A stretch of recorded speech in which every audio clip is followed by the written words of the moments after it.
Everything can be a canvas. Such an inspiring quote, am I right? You'd think the person who said this would be someone as great as Van Gogh, or as famous as Picasso. Contrary to that, the genius who graced me with such a inspiring statement was none other than a kid in kindergarten who was drawing with crayons on a wall. Unexpected. I'm not saying a kid can't be great, but it certainly wasn't what I was expecting, right? Pursuit, by definition, means the action of following someone or something. And what better story to tell than my persistent attempts to chase after a passion for art? Cliché, I know, but bear with me. I will mention 3 experiences ranging from my early childhood to who I am today, based off of visual arts, performing arts, the stolen moments when I in fact was not supposed to be doing art, sorry Mom, and what I've gained from this experience. The feeling of a hold of a paintbrush was no stranger to me when I was a little girl. Every day, I'd wake up early to doodle and go to sleep past my curfew, thinking of what I could draw the next day. I would spend all day and night with different ideas in mind, a new medium for every new day. Nothing had stopped my thirst. Different supplies were never an obstacle either. I could always find a new way to create a new work of art. For example, if my parents took away my pencil, which has happened before apparently, I would gather a piece of lead and doodle with it. If I lost that piece of lead, I would gather some eraser dust and form a pattern with it. And if that eraser dust got thrown away, I would use my nails and scratch the nearest surface to me to create a picture. What a little rascal, am I right? I was not really a good kid back then. Of course, time never got in my way. Different schedules were never a bother. Even as I was supposed to be eating lunch or in the car, I still drew no matter what environment I was in. Rain or sun never dimmed the fire that burnt inside of me. In fact, I could even argue that the change in environment had fanned these flames of passion. With every new shift, a new idea pops into my head. I could practically see pencil strokes in the blades of grass and different swirling colors in the blur of heat. All of these had served to heighten my passion, encouragement for me to keep moving on. And that fire I mentioned earlier, it had stricken a warmth within me. A feeling of a home without a location. But nevertheless, reality, it's cruel. We all can agree on that to an extent. It's just as cruel as a white crayon on a blank piece of paper. It's bland and strict. Moving up to middle school was one of the biggest turning points in my life. Not because it was a different part of the campus and I get lost trying to find my classes, speaking from personal experience here, yikes. But because there was a different schedule where we got to choose the classes we wanted to take. Isn't that exciting? Now, judging from what I've said before, show of hands please. How many of you assumed I'd take art the moment I got into middle school? I wish. That's what I can say for now. There's one factor I have yet to tell you and what I have failed to consider at that moment. Have any of you have ever heard of the stereotypical stern Asian family? Right, their standards are nothing short of strict. A is for average, B is for below average, D is for don't come home. Classic.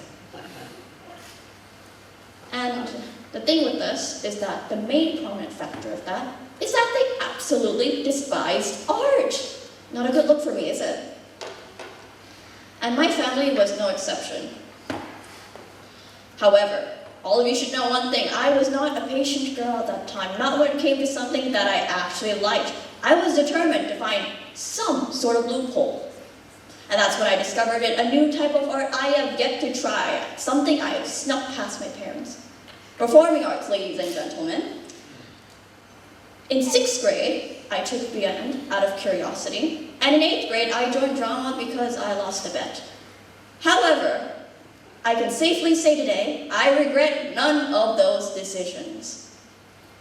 In band, I had learned the ways of the flute. I learned how the keys of the instruments could produce sounds that flowed across the auditorium in such a smooth way. And in drama, I learned the art of theater.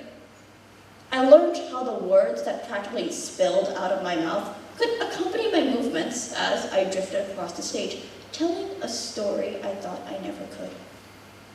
Both were a canvas of their own, and both had reminded me of a feeling I once lost, a very familiar feeling indeed, of the brushstrokes of a paintbrush as it glides across a paper, a feeling of home without a location. Now, at some point, I feel like I would have convinced you. Everything can be a canvas. I've just mentioned 2 types of art that could be applied to a canvas, correct? The orchestra and the verses had brought color back into my life without the pain I used to be so familiar with. It had reignited a little spark I thought I had once lost.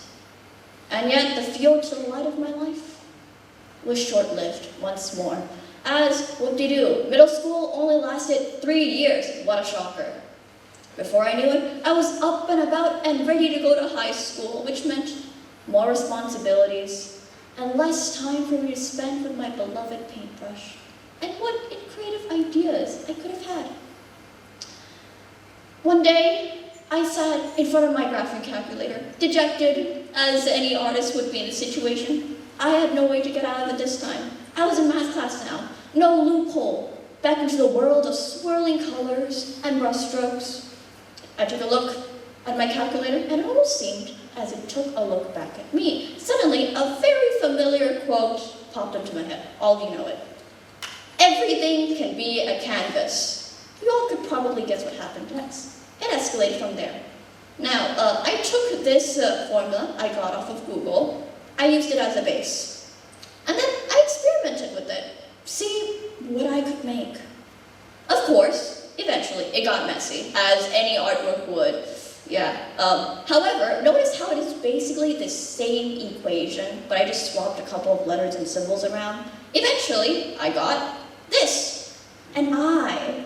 Sure, not the grand scheme some of you were hoping for. However, it had meant a lot to me. Back then, at the very least, I had managed to draw something out of math. An artist's worst enemy, or at the very least, my worst enemy. My grades were horrible. And as high school started, the hunt for accomplishments to fill out my portfolio started along with it. My parents have taken notice of my very persistent attempt to chase after a passion for art. Love you, Mom. And decided to give it a shot. Competition after competition, I came back with the trophies and certificates my parents had sought out for. I walked away with that metallic gold and #1 hashtag within my grasp.